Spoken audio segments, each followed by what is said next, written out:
عشق کو حسن کے انداز سکھا لوں تو چلوں.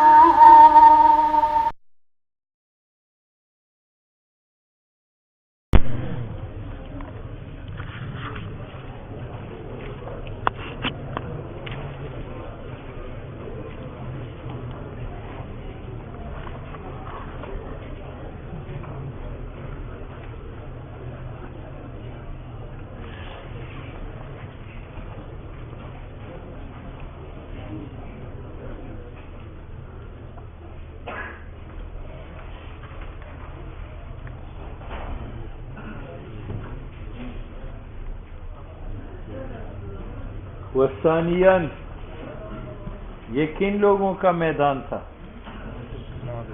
معتزلہ کا. معتزلہ نے کہا کہ صلاۃ کا حکم جو وجوب ہے یہ عقلی ہے. یہ کیا ہے؟ یہ شرعی نہیں. جس طرح محاسن و مقابح جو ہے وہ عقلی ہے تو احکام بھی کیا ہے؟ عقلی ہے. کیوں؟ اگر احکام شرعی ہو جائے تو نبوت کا دروازہ بند ہوگا، اور نبوت کا دروازہ بند ہونا حضور تک یہ باطل ہے. تو احکام کا شرعی ہونا یہ اجمالی دلیل ہے کہ اگر احکام شرعی ہو جائے تو حضور تک دروازہ بند ہوگا نبوت کا، اور نبوت کا دروازہ حضور تک بند ہونا باطل ہے. وہاں تک تو کھلا تھا تو احکام کا شرعی ہونا باطل. کیوں؟ دیکھو اگر ہر کام شرعی ہو جائے عقلی نہ تو معجزات کا حق ہونا یہ بھی شرعی ہے.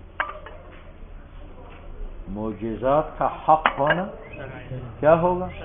شرعی ہوگا.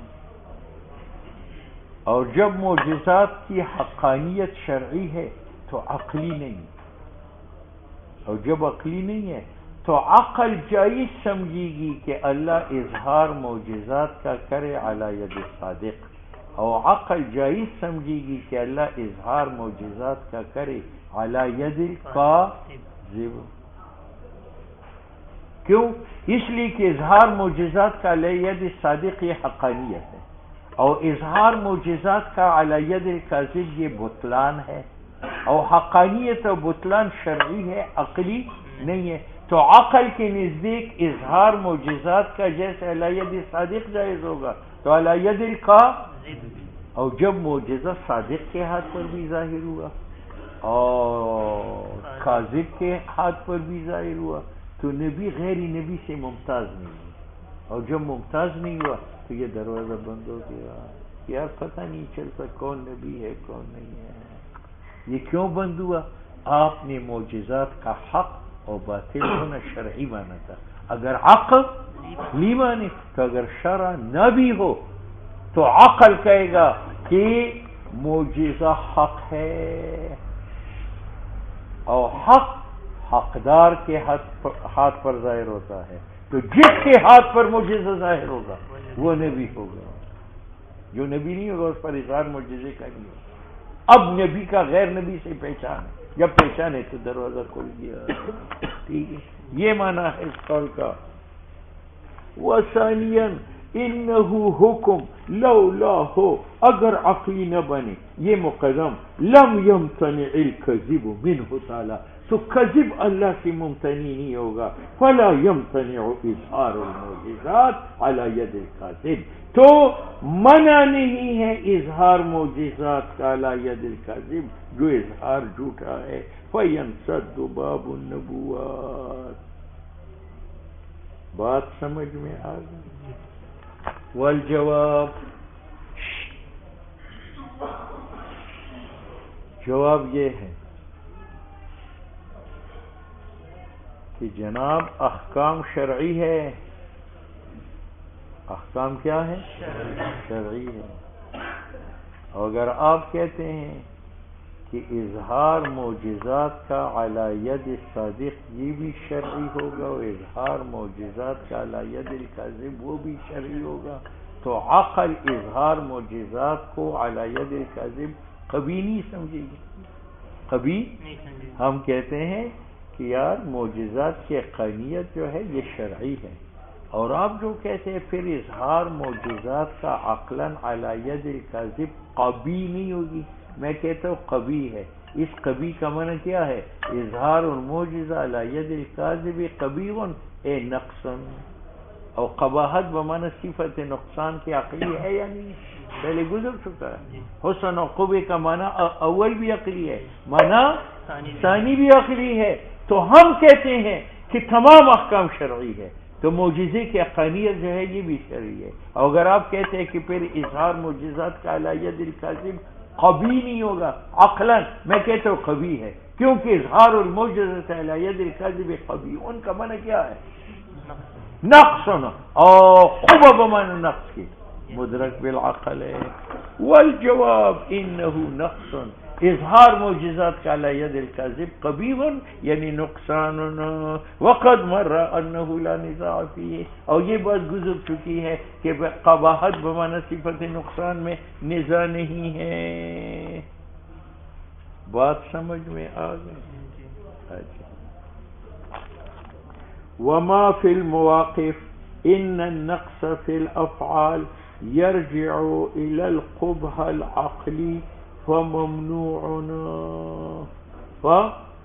لأن ما ينافي الوجوب الذاتي كيفا كان او فعلا من الاستحالات العقلية۔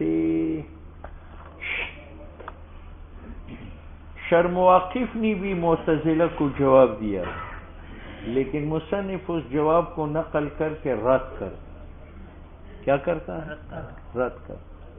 مواقف نے جواب یہ دیا ہے کہ احکام شرعی ہیں، تو اظہار معجزات کا علی ید صادق ان کا حق ہونا، حسن ہونا، یہ کیا ہے؟ شرعی ہے۔ اور اگر آپ کہتے ہیں کہ پھر عقل میں اظہار معجزات کا علی ید الکاذب قبیح نہیں ہے، تو کہتے ہیں وہ قبیح ہے۔ کیوں؟ یہ قباحت کس کی صفت ہے؟ اظہار المعجزہ، اور اظہار فعل ہے، اور افعال کی قبائح جو ہے وہ عقلی ہے، تو اظہار معجزے کا علی ید الکاذب یہ بھی کیا ہے؟ قبیح عقلاً ہے۔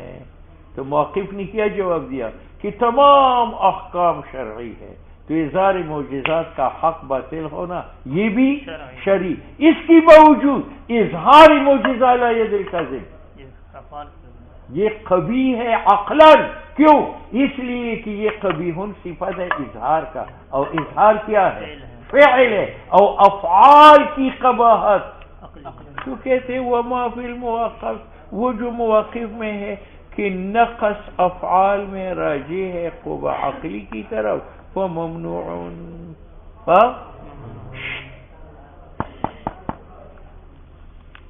کہتے اس سے معلوم ہوا کہ افعال میں قبح عقلی ہے اور صفات میں قبح شرعی ہے۔ کہتے یہ غلط ہے۔ جو چیز اللہ کی وجوب ذاتی کی منافی ہو، خواہ وہ صفات میں سے ہو یا افعال میں سے ہو، وہ قبیح عقلاً ہے۔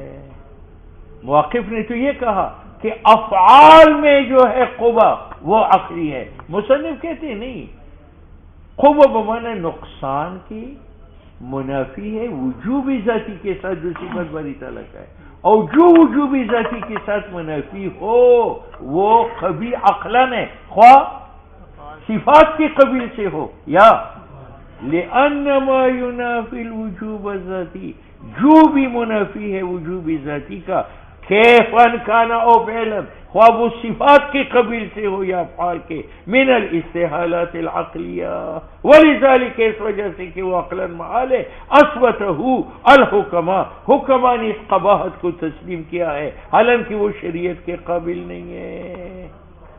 بات سمجھ میں آئی؟